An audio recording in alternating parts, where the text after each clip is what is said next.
digitaljamsessions.com. Hello and welcome to this Digital Jam session. Today we are joined once again by Bradley from Midnight Gamer. Hello. And we also have Ray from Expansive DLC. I get it right. Yeah, that's Expansive, yeah. Expansive DLC. Welcome, gentlemen. I want you to explain really briefly exactly what it is you do and what your respective blogs are about, and let our listeners know a little bit more about you. So I'm going to start with you, Bradley. Okay, so I run a game website called the Midnight Gamer with a good friend of mine, Nick Whitcroft. We try and bill it as a gaming site by gamers for gamers, and actually we're finding that the social interaction between people who play games is quite far more interesting. So we're finding it moving from a website to more onto platforms like Discord. But we are just very interested, active members of the community. Okay. We like to play games, we like to give our opinions about them, and we like to think we're quite funny at times. Okay. Does it ever edge into esports or just purely observational? I mean, this is my sort of aspiring career to desperately want to become a Hearthstone World Champion. Okay. No, I don't think I play them seriously enough for me to get into them, but I love going to the events. Fair enough. And then why don't you tell us a little bit more about your blog? So Expansive, I set it up a couple of years ago. It's basically looking at season passes, DLC and patches of games. So obviously it's become a huge part of the industry. So it's kind of looking at what kind of DLC is available, if it's actually a viable option, whether or not certain games should really be having season passes and DLC.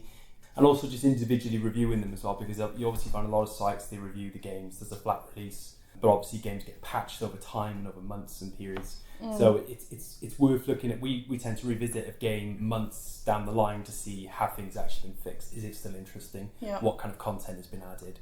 So it's kind of just looking at the progressive nature of a game rather than just it being reviewed when it gets on the shelf, and that's that. So in that case, I have just a basic question that needs to be asked on behalf of all of the games developers in the world. What game would you say you could confidently say that DLC was actually a bad thing? A bad thing? Yeah, like it didn't actively help enhance the game. Yeah, that's an interesting one. And there's been a few, I think, that... I mean, I'll look at a good example. I mean, our games like Overwatch are having free content updates, and Titanfall 2 is a free content update, so it's actually progressing and adding things to the game. But if you look at certain games, for instance, like certain single-player games... Name names, come on! Yeah, I'm trying to... I'm really callous. I'm trying to figure... Oh, crikey. Come on, because we'll get them on the show next time. We'll talk to them about it. I'm trying to think of a really good example. I'm sorry, this is holding it up a bit there. Okay, think on that I'll one. come back to I'm going to come back to you at the end of the show and ask you this question again, and you have to name names. Okay. But in the meantime, what I wanted to do is talk about this topic that we never seem to get away from in every single episode of the Digital Jam sessions. So I apologise to our poor, beleaguered listeners. But we always seem to end up talking about VR, so I thought this week we would just get straight into it with two people who understand the perspective from the actual gamer's side of the fence. There's a lot of people who talk about VR from the development perspective and the content creation perspective, but there aren't really that many people who are talking about what the gamers feel about this and what their sentiment is about VR. Now, I know for a fact, Bradley, that you have had a few people around your place who've never experienced VR and are not actually gamers. Not at all. And you've put them into these VR games and seen their reaction and their response. So from the non-gamer perspective, what has been your general kind of assessment of how people are responding? I mean, so I've got a PSVR just set up in my living room, which is very easy. So that's straight away, that's a very accessible thing for people. It's just plug it in and it's ready to go kind of thing. Yeah. I've had people round, including my nan, our neighbours, family members, friends, and as you said, vast majority aren't gamers at all. So when you throw them into something, they're just as sceptical in the same way when you give them a PlayStation controller and there's too many buttons for them to work out. But when you say, no, put the headset on, and that's kind of it. Just stand up, or turn around, or look around. There's not really a game, it's just an experience right now to see if you're comfortable with it. And straight away, that kind of removal of input makes me go, oh, okay. I can go. This is familiar. This is no different than just looking out a window. And that repeatedly comes up. That, I don't want to get into games because I'm not very good at it, or I can't use the controller, or I'm not really familiar with what I'm meant to be doing. But it's like, no, you just turn around, use your body that you've been, living with your entire life. And people are blown away by it. So here's the thing. Taking up some of the points of what you just said. First of all, you're talking about the PSVR, which, as you say, it's kind of plug and play. It's pretty straightforward by comparison to trying to set up a HTC or an Oculus, where, frankly, for some people that is beyond the challenge that they're willing to accept within their home. And then the second thing that you mentioned as well is this idea of, for people that you're explaining it for the first time, you're just kind of like, look, just stand still. It's an experience. It's not an actual game. Yeah. And it's not like they have to figure out how to be able to maneuver, to shoot things or collect things or any of this other stuff, because there isn't really that level of engagement involved. So I'm curious from your perspectives how you feel about this evolution of gaming that will happen within VR, where the games do become a little bit more complex. And I know that there are some people who are talking about, for example, CCP have Project Arena, which is, if you've not seen the YouTube videos of that, it's kind of think Tron, the new Tron Legacy movie, where they are, kind of playing that lethal game of boomerang disc things. and it's kind of a little bit like that. I mean, that's what the kind of feel of it. And there is I suppose, an argument to say that as we move forward with these types of games, and it does become actually more competitive and there is genuine gameplay involved, that they will be a bit more physical and complex to control and manoeuvre within. And do you think that that's going to be a barrier for entry for some people? Do you think that that's going to be a bit of a challenge? Yeah, I think it could be. I mean, it's obviously sort of going to one point you mentioned about just putting the headset on and playing a game. I had a friend come around last night, funny enough, and he was playing sort of like have you played the PlayStation VR demo where you've got like a brick breaking game where you're using your head to manoeuvre? Yeah. So I told him, all you need to do is just stand up, put the headset on, and you just move your head to move the stick around. And he constantly had the controller in his hand the whole time. Yeah. The entire time. Even though he didn't use it, he wasn't using it for anything at all. It was just there. It was like it was ingrained in him to just have this controller in his hand. And some games are starting to use either the Move controllers to interact with the experience. Some are just using the headset.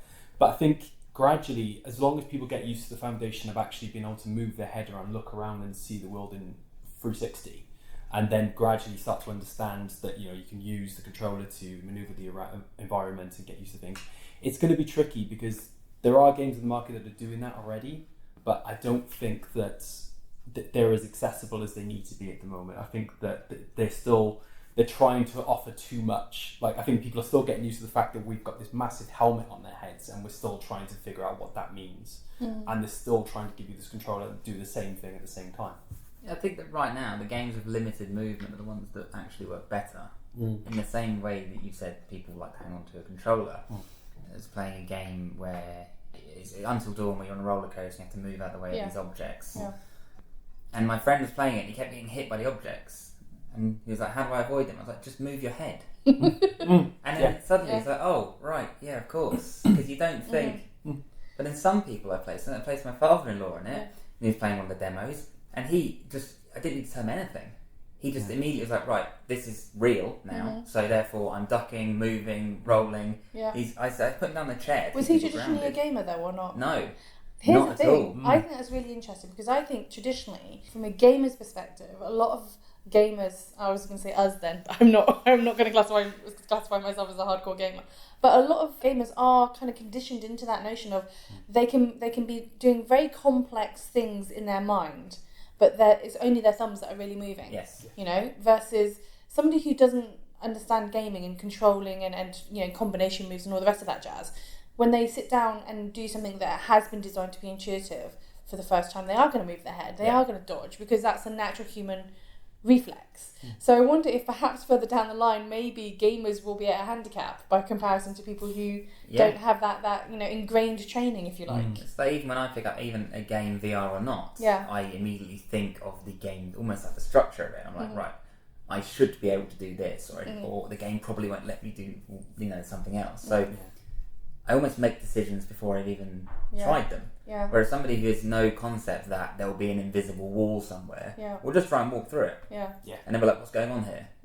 So it is much more kind of, dare I say, natural? And it's a risky word. But it's relearning the control interface all over again. I mean, for years and years we've had like just joysticks, and now we've moved to controllers, and now we've moved to VR and eventually AR. So I mean, it's this fascinating sort of control scheme evolution that we're seeing, and I think as people are getting in at the ground floor, arguably they're going to understand it better than someone who's had 30 years of using a joypad. This is true. I'm curious then, from your perspective, I know that both of you have been to consumer events, things like Comic Cons and Insomnia and various other events. What's been your perception so far of the gaming community when they are trying these VR games for the first time? Because I know that there's a lot of people demoing their stuff at these types of events. What's been the general sentiment from the games community when it comes to VR? Is it kind of a cool... kind of, actually, this is something we want to experiment with, or is it oh my god, it's another thing that people are trying to sell me? Well, I mean, there is a level of cynicism that goes along with people that go to these events, but fundamentally, if you go back even a year or two to when this was first on the market, people were excited by it. They weren't quite sure what it was going to be, or what it was going to be like in their home, or if it was even ever going to get to their home at that point. Yeah. But it was like, this is cool, this could work. Yeah. And that still sort of runs true now, even people that are trying it for the first time.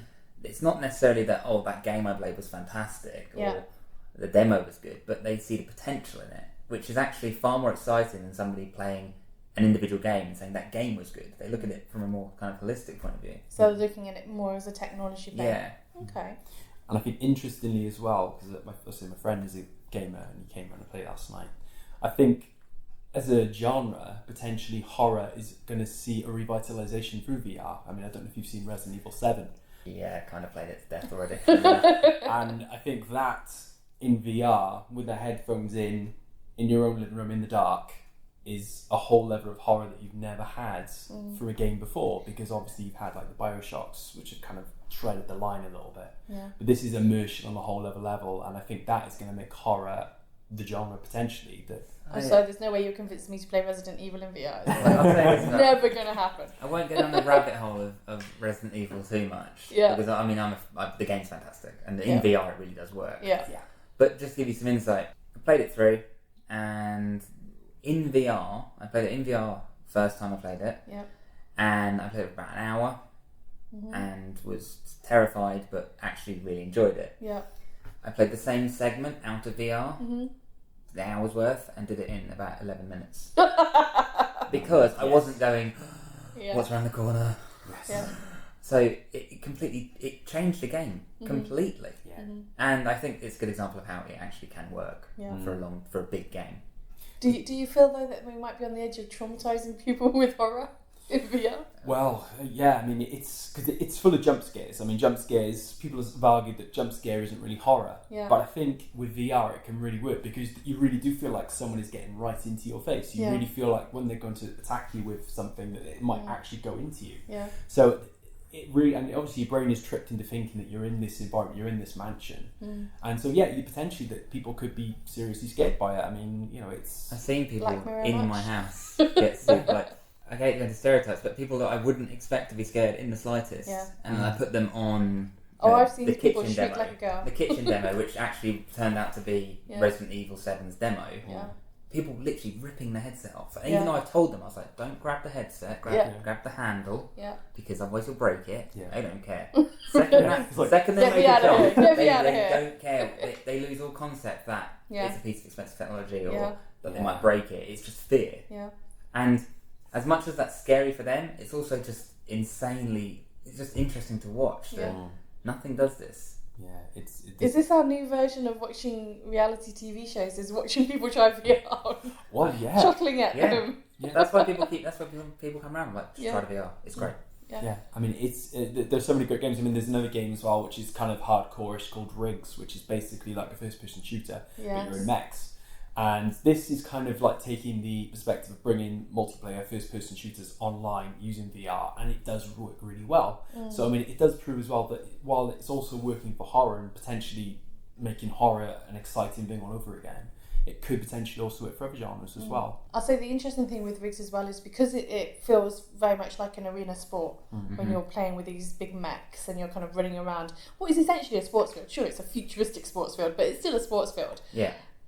I think it's interesting because it illustrates the potential for sports within VR and that idea that esports and the evolution of esports could be really interesting within a virtual environment. So I'm curious to see what direction that goes in.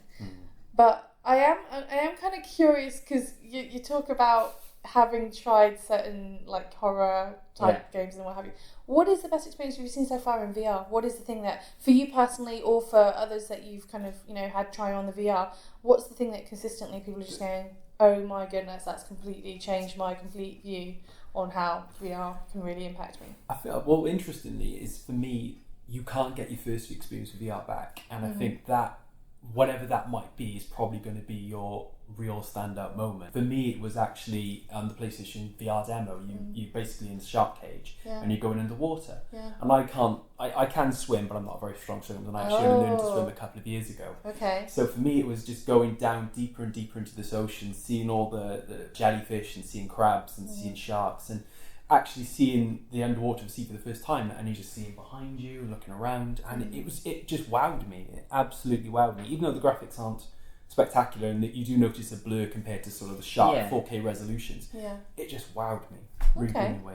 What about you, Brad? I mean, again, my first experience was playing Hawken on one of the first Oculus headsets, and made me so sick. Yeah. Like I was just like, did you get fly? this off. Did you actually fly though when you was in Hawken? Because my first experience was Hawken as well, and I was fine, like rushing around and running around. It was only when the actual mech that I was inside took off and I was flying around. That was the bit where I was just like, whoa. I felt really sick. Yeah. I mean, like, I queued up for like 2 hours to play this thing. Yeah. And I had to just stop. I was like, and I got up and I honestly thought I was going to be sick. Yeah. But at the same time, I was like, I'm going to be sick. That was amazing. Yeah. But I think in terms of my like best experience, I do actually think it probably is the Resident Evil game, purely because it shows me that it's not just a gimmick. Yeah. I suppose a gimmick's a funny word to use, but it lasts longer. You can actually play a 9-hour game in it. Yeah. And it's quite taxing on you psychologically and even physically. Yeah. But it's possible. It works. I've played all sorts of bits and bobs and been absolutely blown away by all sorts of things, but in terms of like this could actually be a thing. Yeah. That's what makes me most, like, I suppose, happy. And you feel like it actually enhances the experience rather than just like being, oh, by the way, this is a side feature you can do with this game. Yeah. It actually contributes. Which is to that was the concern. Yeah. And people have said that you don't lose anything by not having VR. Yeah. You just gain something. Do you think that it compares then in terms of things like Kinect? Like, do you think that it adds more depth than the Kinect? The positive thing with VR I found so far is the library is already much, much, much bigger than Kinect ever was. I think when Kinect first came out, it was like 10 games. Yeah. And those 10 games stayed 10 games for a good few months afterwards. Yeah. With PlayStation VR, I think there's already like 50 games available you can just download straight away, which I think is a positive sign already. Okay. There's a really weird social thing if you compare Kinect to VR as well, because as weird as it sounds, Kinect was about moving your body. You know how to lift your arms and wave and duck and all this stuff. Yeah. But people felt silly doing it. People just felt weird. And, I felt weird sometimes. But you get someone on VR, and even though they're not sold in at all, the second they're in it and the second they see something, they don't care that they're sat on a dining room chair in the middle of someone's living room. They're in the game. It's interesting, that perception from being in the home and not really minding versus I've seen a lot of people on the show floors and at various expos and conferences trying out the stuff, and oftentimes they're actually quite nervous of doing anything that makes them look stupid whilst they're in the headset because they're really aware that they're actually on the show floor. Yeah. So I find that interesting that when you take it out of the show floor context and put it in a home, people are possibly less worried about that within their own homes or the homes of friends, that they don't mind it as much, kind of making a fool of themselves. Yeah, I think trying it on a show floor versus home is very different. Yeah. Very different. A friend of mine's got the proper HTC setup. Yeah. The whole room's been mapped, etc. Yeah. And I'm more than willing to play that and like lie on the floor and crawl underneath something. Yeah. Whereas at the show, where I've had a complete open space, probably a more functional space, I sort of went, is this what I'm meant to be doing? Am I meant your to inhibitions be come here? out. Yeah. So there is still that weird social, psychological thing going on, but we had. Like I said, I had some neighbours come around who were the quietest people in the world. Yeah. On VR, and I didn't even realise they knew those swear words. And they were just like, "This is great." I'm like, okay. How much is it? Oh, well. Second mortgage. So here's the thing then, because we're also talking about that difference between being at home versus being on a show floor. So it leads me to this logical question, which is about gaming arcades and VR arcades, because back in the day, it was totally normal for somebody to pop into an internet cafe and, you know, hang out on the internet for a little while and do stuff on the internet in a cafe. And then it kind of died a death quite quickly in the 90s. And now it's not really a thing to go to a gaming arcade or even an internet cafe anywhere in the Western world. Whereas in Asia, it's totally normal. That is still a part of the culture. And one of the things that we're seeing and hearing a lot about is this idea of retail VR and arcade VR. And, you know, we've got people like The Void and Dreamscape and various other companies that are looking to roll out in a retail context what could be described as kind of laser tag 2.0, you know, these kind of VR versions, where you are kind of with a group of friends, but you are in a, you know, a dedicated space that's designed for that. Do you think that from a gamer's perspective, people will get back into that kind of attitude of, you know, let's all pop down to the arcade? I actually had very similar conversations Yeah. when me and my friends first tried the headsets. And I was saying, wouldn't it be cool if, you know, I don't know, they had like pop-up kind of VR experiences where you could rent an empty room for 2 or 3 hours and play some games with your friends. Yeah. And we were like, actually, that sounds quite reasonable and something that we probably do as a group. I think that PSVR has changed that a little bit, in my opinion, because it sort of made it... PSVR is more of a customer-friendly, general public product. Yeah. And then suddenly I can just move my table out of the way and I can do it at my home now. Does that mean I wouldn't go to a specific HTC Mega perfect space with like full, I don't know, environmental things? I'd still go. But it being more available in the home, I think means that people will probably prefer to stay at home. It's quite interesting as well. I don't know if you know, Game were actually demoing PlayStation VR and they were actually charging people for the privilege. Yeah. So it was about £15 for something like half an hour or something like that. I can't remember the exact figure. But that went down like a lead balloon because people said on social media you can't be charging people to do that, to demo a product you're intending to sell. Yeah. And while it's not the case in an arcade environment, the fact that the popularity of that was so much that they stopped doing it, it makes me wonder whether or not that would be a tangible business model, potentially. I don't know. I think in the same way that, you know, arcades aren't the most popular thing at the moment compared to gaming at home. Yeah. What is most popular, in my opinion, if I go to an arcade, I want to play one of those things that I can't do at home. Yeah. I even fall back on things like Time Crisis because it's got the guns and it's got the little pedal and, you know, it's quite enjoyable. Yeah. So if there is going to be a VR arcade, it needs to take something extra. Yeah. And I know that there are examples of this, and I can't think of any names right now where they have a VR environment and there's actually physical things. Yeah. So you touch them. Well, that's what the Void is. Yeah. So you can physically interact with the objects whilst you're in the space. But also, I know that IMAX in LA have recently opened, I'm not going to call it an arcade so much as an experience, but they have like the little booths and you can rent the booth and you can go in and you can try some VR. And I know that they've got the Star Wars one, so the Tatooine thing, where you basically go and fight some stormtroopers. Yeah. And it's not the longest experience in the world. I mean, that Star Wars experience, it lasts maybe 5 minutes max. Yeah. And it's not like there's a storyline. You're literally just dodging a bit of lightsaber, you know, rebounds off of some, you know, blasters. But everybody went bonkers for it. Everybody was like really excited when they announced that they were doing it. And it's like, but it's not even a real arcade. It's just a couple of booths and some experiences that are already out domestically for people to try. And so it's not taking it that next step, as you just said. It's not actually giving them anything extra that they wouldn't be able to get if they just were at home. Yeah. So I'm curious as to... It's jarring, isn't it? It's like the entire business, the entire industry is in like this state of flux at the moment. Because the thing that I see, when if I'm on Facebook and I'm seeing what's in my news feed and people are getting excited about VR stuff, it's usually something to do with a brand that they're loyal to, or a genre that they're loyal to, or something that exists in a cartoon or a game, and suddenly they can visit it. Yeah. So one I saw the other day which is someone's made like Ash Ketchum's first bedroom in Pokemon, right? So someone's made it in VR. Yeah. So now you can go into it, and people are raving about it. And that's the same thing. Someone made the Simpsons thing. Someone made the Millennium Falcon's interior. Yeah. And then you can browse around at your leisure. You can be a part of it. Yeah. So it's that somebody going, it's not a brand new thing. Yeah. You know this. You've seen it many times. It's more about expanding the universe that they can explore versus creating a whole new universe for them to explore. Which I think is a very interesting point, because it is a valid, sentiment that actually big IP has a role to play in all of this. Yeah. But guys, as always, we like to ask big questions. But before I ask this big question, I'm going to go back to you, Ray, on the original question, because you still haven't answered the original question.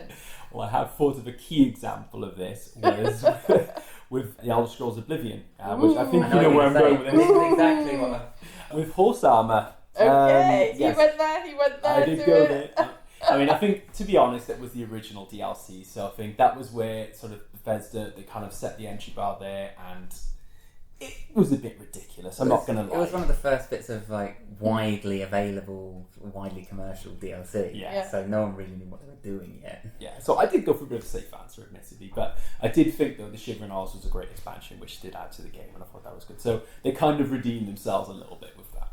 Okay, so thank you for actually naming names. I appreciate that. But, as always, we like to ask that big question, which is, what do you think is going to be that significant shift, be it a cultural shift or a technological shift that will completely change your perception of the games industry going forwards? And whether that's a VR thing or whether it's a traditional games industry thing, I'm curious to hear what you think it is. It's just going to completely reinvent the games industry for gamers, from your perspective. Yes. I'm going to start with you, Brad, because you have more experience on this podcast. I think that, for me, people can come around and play VR and say it's great all they want. Yeah.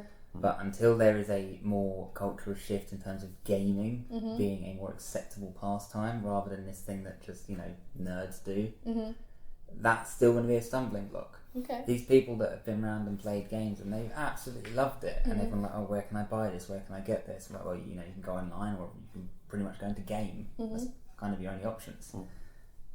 I can't imagine them going into game. I just can't see it happening. So that creates a little bit of a stumbling block there that something needs to shift. Okay. I'm not quite sure what that is, but games tend to be marketed to gamers, unsurprisingly. Yes. And you're going to market to the audience that's more likely to purchase it. But something needs to be done to make people in this, they're very interested and very engaged, but they're just not familiar with the whole game buying process. You have to buy the console and the headset and the camera, and you have to buy games, and you can download them. Yeah. There's a whole education piece that we take for granted that people just aren't aware of. Okay. Yeah. And it's an interesting one, because I think with VR we've already proven that games work, and they can work really well in VR. Like we've proven that with Rigs, we've proven that with Resident Evil, we've proven that with demos and things.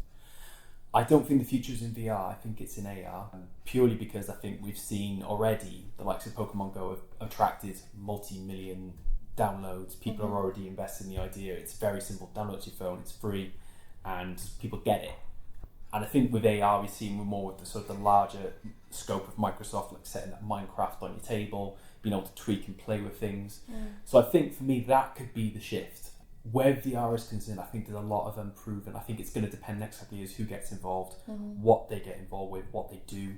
But what I worry for VR is that it's going to become a bit like you were saying earlier on. It's like you just stick a helmet on, you visit the Simpsons house, you look around, and that's going to be the nice cool gimmick, and that might be the extent of it. Even though we've already proven that they can work with games, it depends on how people work with it next couple of years. But it's a tricky one. I don't know. Fair enough. Well, thank you both for joining me. As always, we like to give our listeners a way to find out a little bit more about what you're up to, and we ask you to do that by sharing with us your social media handle of choice. What would that be, Ray? So I'm at Ray Wilmot on Twitter. Okay. And Bradley? I'm Brad McMoon on Twitter, and the Midnight Gamer is Midnight Gamer UK. Wonderful. Thank you very much for listening, and if you enjoyed this content, don't forget to subscribe and review, and follow us on Twitter at Digital Jam Ltd. digitaljamsessions.com